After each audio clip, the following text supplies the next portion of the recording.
నువ్వు బానే ఉన్నావు కదక్క. వీళ్ళు నిన్ను ఇబ్బంది పెట్టడం లేదు కదా? లేదు ప్రజ్ఞ, నువ్వు బానే ఉన్నావు కదా? నీకు దెబ్బేం తగ్గలేదు కదా? అయినా అసలు అదేం డాన్సే? అలా ఎవరైనా కింద పడేస్తారా? లేదమ్మా, అది నీకు తెలుసు కదా నాకు డాన్స్ చేయడం రాదు అని. అందుకనే నేను అలా, పైగా పాట కూడా ఫాస్ట్ గా ఉంది కదా. ఆయన నన్ను పట్టుకున్నారమ్మా. నువ్వు చూసావు కదా నేను కింద పడిపోయినప్పుడు. ఆయన ఎంత బాగా కానీ ప్రజ్ఞ, అది అమ్మా, ఆయన నన్ను నిజంగానే చాలా బాగా చూసుకుంటున్నారు. నేను కింద పడిపోయినందుకు ఆయనకి చాలా బాధ అనిపించింది. ఆ తర్వాత నాకు ఎన్నిసార్లు సారీ చెప్పారో తెలుసా?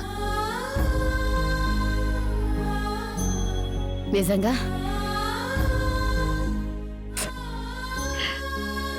అమ్మా చూడు, నిశ్చితార్థానికి టైం అయిపోయింది కదా, పద వెళ్దాం. సరేనా? సరే, వెళ్దాం పద.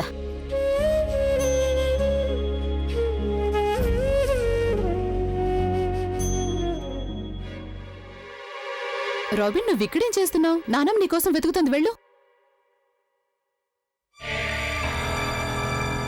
వీటిలో కళ్ళజోడు పర్స్ ఏదై ఉంటుంది?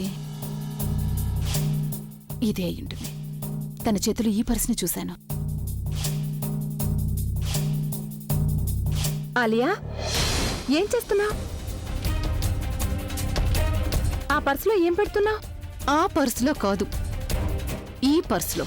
ఈ పర్సులో నిన్న ఎంగేజ్మెంట్ ఉంగరాన్ని వేస్తున్నాను. ఎందుకంటే నేను ప్రజ్ఞని అందరి ముందు అవమానించాలనుకుంటున్నాను కాబట్టి. అందరి ముందు తన్ని తక్కువ చేసి చూపించాలనుకుంటున్నాను. తను ఎంత డీగ్రేడ్దో నేను అందరికీ చెప్పాలనుకుంటున్నాను. నేను ఇలా చేయటానికి నువ్వు నన్ను ఆపడానికి వీల్లేదోదినా. ఆలియా, అసలు నువ్వేమంటున్నావు? ఆయన ఇలా ఎలా ఆలోచించగలిగావు నువ్వు?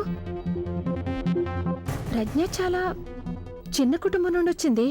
మిడిల్ క్లాస్ కి చెందిన ఎంతో అమాయకమైన అమ్మాయి కదా.